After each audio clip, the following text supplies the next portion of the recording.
Samantala, ito ang headline sa balitang ibinahagi ng Japanese media.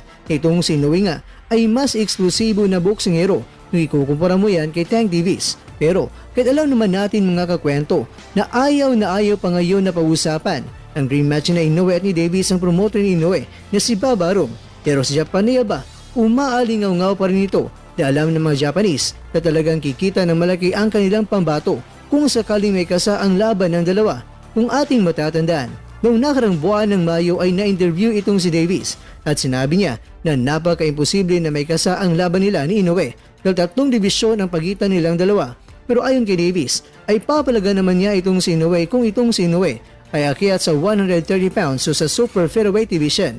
Kaya naman dahil dito, ang binansagang encyclopedia of boxing na si Leilo Camirena, sinabi niya na itong si Inoue lang talaga na boksingero ang tanging nagpapalabas ng kanyang pera para panoorin ang